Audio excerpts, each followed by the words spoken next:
আসসালামু আলাইকুম। আপনার উপর শান্তি বর্ষিত হোক। প্রিয় সত্যান্বেষী, খতমে জামালির সত্য ও সুন্দরের ভুবনে স্বাগতম। আসলে জীবনকে সুন্দর করার জন্য প্রয়োজন কোরআনের জ্ঞান। আল্লাহ নিজেই বলেছেন, আমি কোরআনকে খুব সহজ করে দিয়েছি যাতে করে তোমরা এর শিক্ষা মনে রাখতে পারো। হে মানুষ, তুমি কি এর শিক্ষা হৃদয়ে ধারণ করবে না? সূরা কামারের 17, 22, 32 ও 40 নম্বর আয়াতে 4 বার আল্লাহ এই একই কথা বলেছেন। আসুন আমরা কোরআনের শিক্ষাকে হৃদয়ে ধারণ করার জন্যে পুরোপুরি মনোনিবেশ করি। আর এই প্রয়াসে আমি শহীদ আল বুখারী মহাজাতক আপনার সাথে রয়েছি। হালকাভাবে চোখ বন্ধ করুন, নাক দিয়ে লম্বা দম নিন, ধীরে ধীরে মুখ দিয়ে দম ছাড়ুন।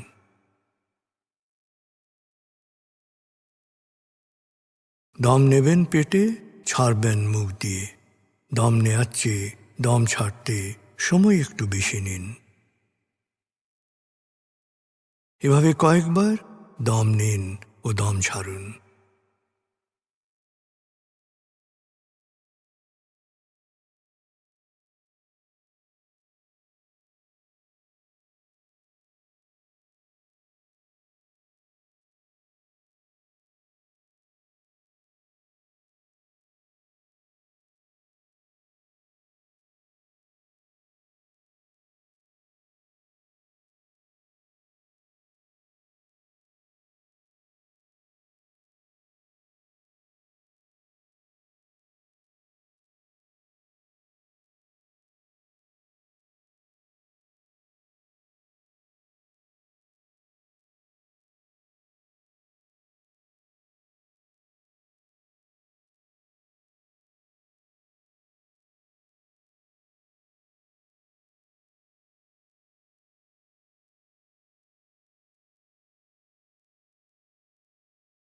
এবার দম স্বাভাবিক হতে দিন। এবার নাক দিয়ে ধীরে ধীরে দম নিন, নাক দিয়ে ধীরে ধীরে দম ছাড়ুন।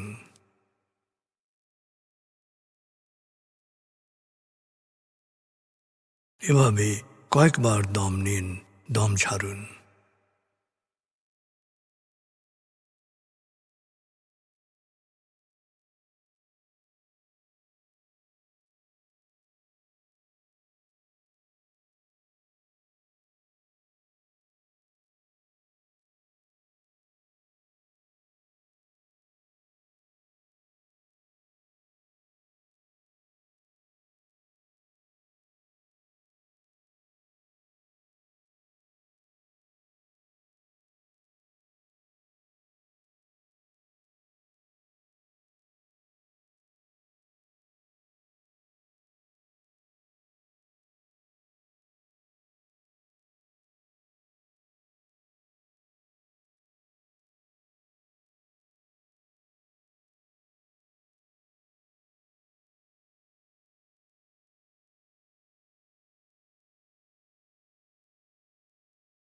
এখন দম স্বাভাবিক হতে দিন। আপনি শুধু দম খেয়াল করুন।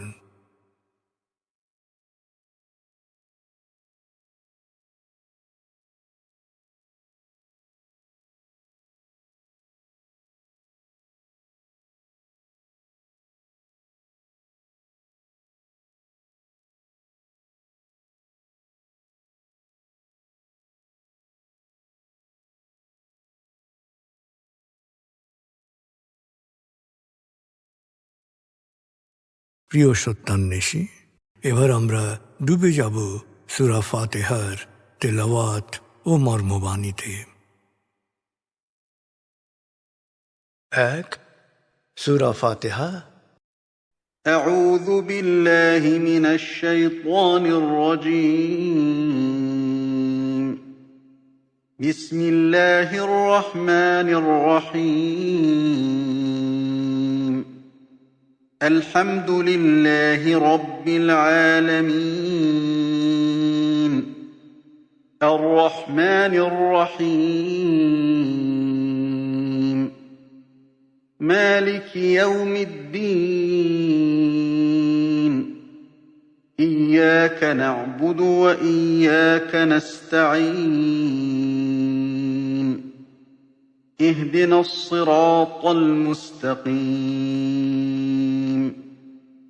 صراط الذين أنعمت عليهم غير المغضوب عليهم ولا الضالين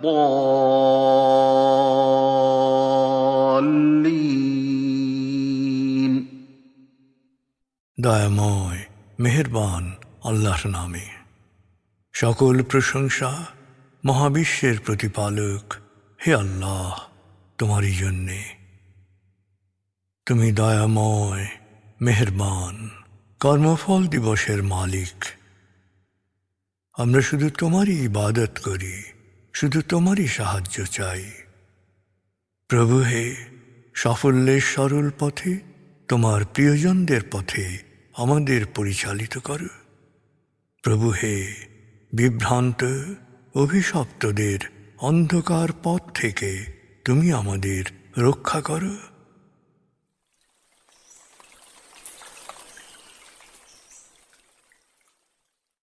ভাব 121।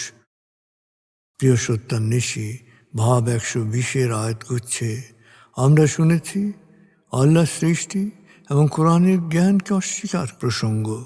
ভাব 121 আমরা শুনব সূরা ইউনুস 42 থেকে 58 আয়াতের তেলাওয়াত ও মর্মবাণী। এ আয়াতগুচ্ছে কোরআন অন্তরের বিভ্রান্তি ও ব্যাধির নিরাময় প্রসঙ্গে আলোকপাত করা হয়েছে। 10 সূরা ইউনুস। বিসমিল্লাহির রহমানির রহিম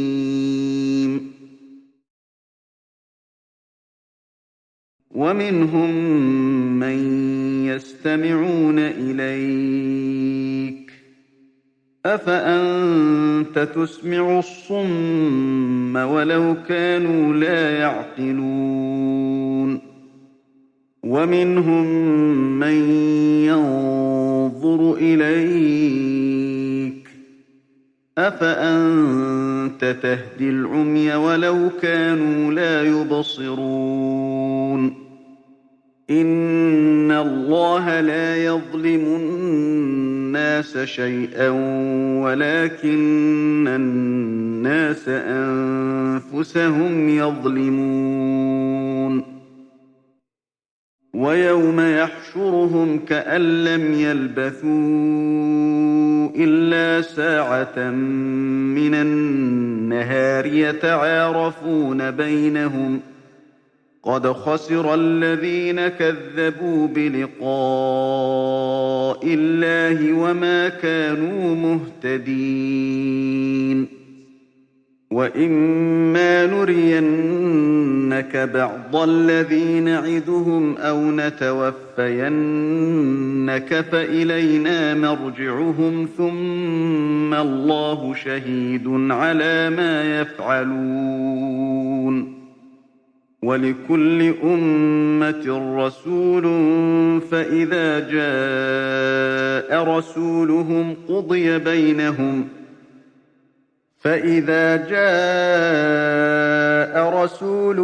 قضي بينهم بالقسط وهم لا يظلمون ويقولون متى هذا الوعد إن كنتم صادقين قل لا أملك لنفسي ضرا ولا نفعا إلا ما شاء الله لكل أمة أجل إذا جاء أجلهم فلا يستأخرون ساعة ولا يستقدمون قل أرأيتم إن أتاكم عذابه بياتا أو نهارا ماذا يستعجل منه المجرمون أثم إذا ما وقع آمنتم به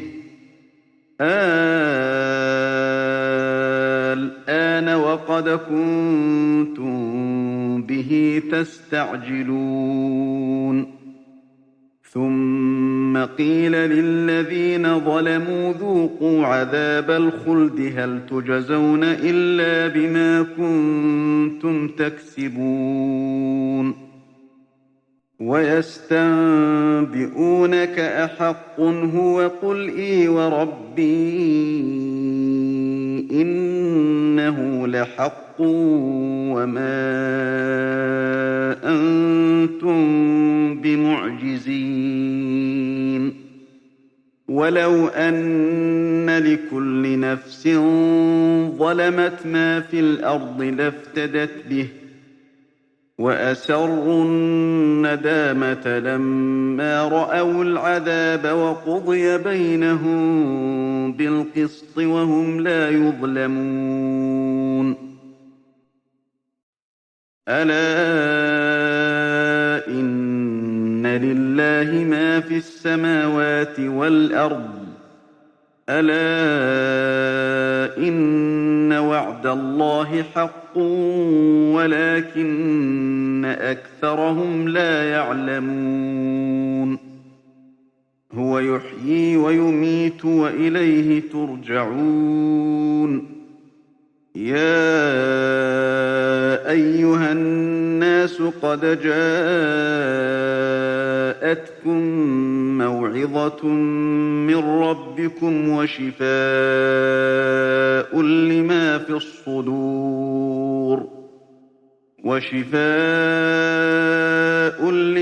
الصدور وهدى ورحمة للمؤمنين قل بفضل الله وبرحمته فبذلك فليفرحوا هو خير مما يجمعون দয়াময় মেহেরবান আল্লাহর নামে। ওদের কেউ কেউ কান পেতে তোমার কথা শোনার ভান করে, কিন্তু কোনো বধিরকে কি তুমি কখনো শোনাতে পারবে যদি সে তার বিচার বুদ্ধি প্রয়োগ না করে? ওদের কেউ কেউ তোমার দিকে তাকিয়ে থাকে, কিন্তু কোনো অন্ধকে কি তুমি আলোর পথ দেখাতে পারবে যদি সে তার বিচার বুদ্ধি প্রয়োগ না করে? আসল সত্য হচ্ছে আল্লাহ কখনো কোনো মানুষের ওপর অন্যায় করেন না। মানুষ নিজেই নিজের ওপর জুলুম করে। এখন তো ওরা দুনিয়ার ভোগবিলাসে মেতে আছে, কিন্তু মহাবিচার দিবসে যখন তিনি সবাইকে একত্র করবেন, তখন ওদের মনে হবে দুনিয়ায় ওরা কাটিয়েছে দিনের কয়েকটি মুহূর্ত। ওরা পরস্পরকে চিনবে। আল্লাহর সামনে হাজির হওয়ার বিষয়টিকে যারা মিথ্যা মনে করেছিল এবং পরিণামে সত্য পথ থেকে বিচ্যুত হয়েছিল, তারা অবশ্যই ক্ষতিগ্রস্তদের অন্তর্ভুক্ত হবে। সত্য অস্বীকারীদের খারাপ পরিণতির কিছু অংশ পৃথিবীতে জীবদ্দশায় তোমাকে দেখাতে পারি, বা তা দেখার আগেই তোমাকে দুনিয়া থেকে তুলে নিতে পারি। তারপরও জেনে রাখো, ওদের সবাইকে আমার কাছে ফিরে আসতে হবে, আর ওরা যাই করছে আল্লাহ তার সাক্ষী। প্রত্যেক সম্প্রদায়ের জন্যই রসুল এসেছে। রসুল এসে বিধিবিধান প্রদানের পর ন্যায় বিচারের সাথেই সব কিছুর মীমাংসা করেছে এবং কারো উপরই বিন্দু পরিমাণ জুলুম করা হয়নি। এরপরও সত্য অস্বীকারীরা বলেছে, হে বিশ্বাসীরা, তোমরা যদি সত্যবাদী হও তবে বলো, পুনরুত্থান ও মহাবিচারের প্রতিশ্রুতি কবে পূরণ হবে? হে নবী, ওদের বলো, আল্লাহর ইচ্ছার বাইরে নিজের ভালো মন্দের উপরও আমার কোনো অধিকার নেই। প্রত্যেক সম্প্রদায়ের জন্যই অবকাশের নির্দিষ্ট মেয়াদ রয়েছে। যখন এই মেয়াদ শেষ হবে, তখন ওরা এতে এক মুহূর্ত কম বেশি করতে পারবে না।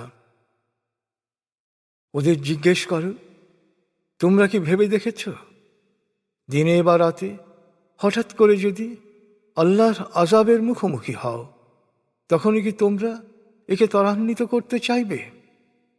তোমরা কি ঘটনা ঘটার পর বিশ্বাস করবে? সেই দিন তোমাদের জিজ্ঞেস করা হবে, অবজ্ঞা ভরে এ দিনের দ্রুত আগমন তোমরা দেখতে চাচ্ছিলে, এখন কি তোমাদের বিশ্বাস হচ্ছে? পরে এই সীমালঙ্ঘনকারীদের বলা হবে, স্থায়ী শাস্তির স্বাদ নাও, তোমাদেরকে শুধু তোমাদের কৃতকর্মের প্রতিফলই দেয়া হচ্ছে। ওদের কেউ কেউ জিজ্ঞেস করে, এই শাস্তির বিষয়টি কি সত্য? হে নবী, বল, হ্যাঁ, আমার প্রতিপালকের শপথ, এ অবশ্যই সত্য। মহাবিচারকে কোনোভাবেই তোমরা ফাঁকি দিতে পারবে না। দুরাচারী পাপীরা পৃথিবীর সকল সম্পত্তির মালিক হলেও মহাবিচার দিবসে অপেক্ষমান শাস্তির ভয়াবহতা আঁচ করা মাত্র সেই সম্পত্তি মুক্তিপণ হিসেবে দিতে চাইত। কিন্তু হায়, সেদিন ওরা ওদের মনস্তাপ প্রকাশেও অক্ষম হয়ে পড়বে। তবে ওদের কর্মের যথাযথ ফল হিসেবেই শাস্তি লাভ করবে। ওদের প্রতিও কোনো অন্যায় করা হবে না। মনে রেখো, মহাকাশ ও পৃথিবীতে যা কিছু আছে সবই আল্লাহর। আল্লাহর প্রতিশ্রুতি সব সময় সত্য, কিন্তু ওদের অধিকাংশই তা বোঝে না। আল্লাহ জীবন দান করেন আর মৃত্যুর কারণ ঘটান। শেষ পর্যন্ত তাঁর কাছেই তোমরা ফিরে যাবে। হে মানুষ, তোমাদের প্রতিপালকের কাছ থেকে তোমাদের উপর নাজিল হয়েছে উপদেশ বাণী। বিশ্বাসীদের জন্য এতে রয়েছে অন্তরের সকল বিভ্রান্তি ও ব্যাধির নিরাময়, সরল সঠিক পথের নির্দেশনা ও রহমত। হে নবী, বলো, আল্লাহর এই অনুগ্রহ ও রহমতের জন্যে তোমরা সবাই আনন্দ প্রকাশ করে। তোমাদের পুঞ্জীভূত ধন সম্পত্তির চেয়ে এ অনেক শ্রেয়।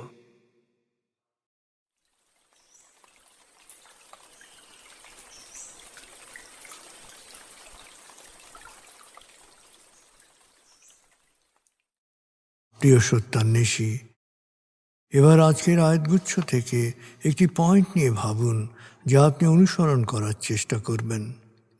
ভাবনাটা হতে পারে যে কোরআন পাঠ করে আপনি কোনো অনুগ্রহ লাভ করেছেন কিনা। আরও সহজভাবে বলা যেতে পারে, কোরআন পাঠ করে আপনার অন্তরের কোনো বিভ্রান্তি দূর ও কোনো ব্যাধি নিরাময় হয়েছে কিনা।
প্রিয় সত্যান্বেষী, কোরআনের মূল শিক্ষা শুকরিয়া ও দোয়া।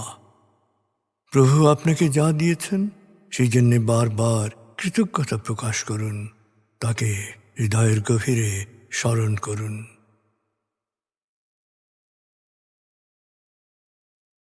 আল্লাহ আল্লাহ আল্লাহ আল্লাহ আল্লাহ আল্লাহ আল্লাহ আল্লাহ আল্লাহ আল্লাহ আল্লাহ।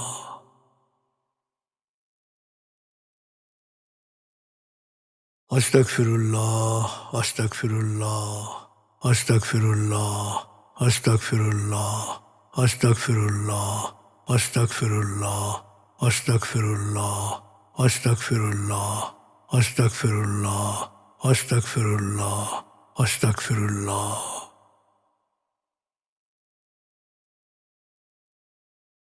আসুন প্রার্থনায় ডুবে যাই।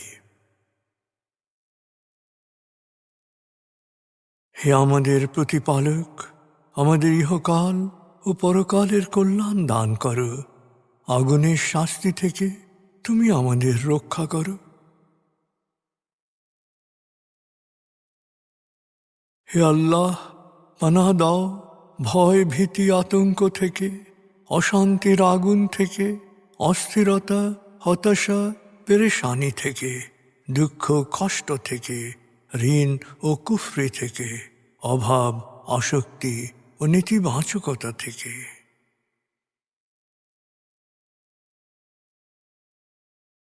হে আমাদের প্রতিপালক, আমাদের বেহিসাব রিজিক দান করো।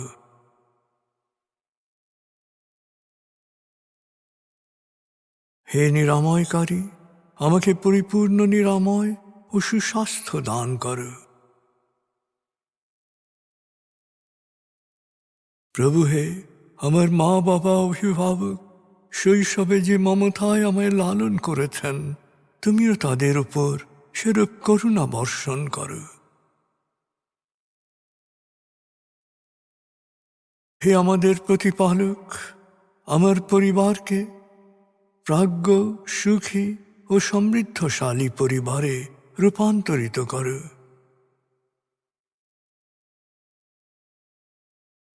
হে করুণাময়, আমাদের কোয়ান্টাম ফাউন্ডেশনকে, আমাদের সংঘকে তুমি কবুল করো। সংঘের প্রতিটি কাজে প্রবৃদ্ধি দান করো। সংঘের সবার উপর তোমার রহমত ও করুণা বর্ষণ করো।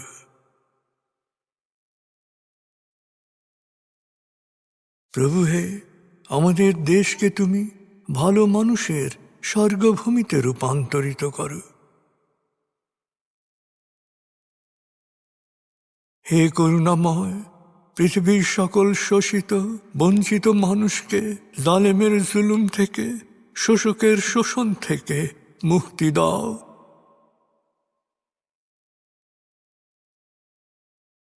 প্রভু হে, ভালো ভাবা, ভালো বলা, ভালো করা ও ভালো থাকার অফুরন্ত শক্তি আমাকে দাও।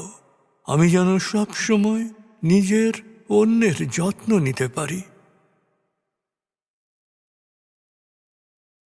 প্রভু হে, আমাকে বিশ্বাসী সৎকর্মশীল সংঘবদ্ধ মানুষ হিসেবে মৃত্যু দান করো।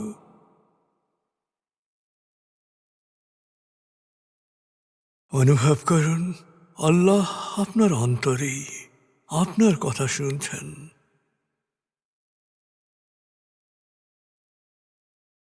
আল্লাহ আল্লাহ আল্লাহ আল্লাহ আল্লাহ বলতে বলতে মনের সকল আকুতি তাঁর কাছে পেশ করুন।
এবার মনে মনে বলুন, দয়াময় তুমি মহান, সর্বশক্তিমান, আমি তোমারই দাস, আমি তোমাতেই সমর্পিত।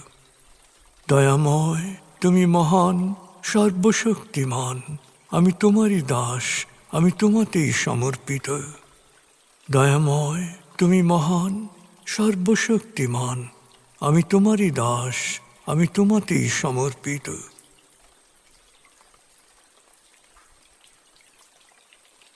অনুভব করুন আল্লাহ আপনার প্রার্থনা কবুল করেছেন।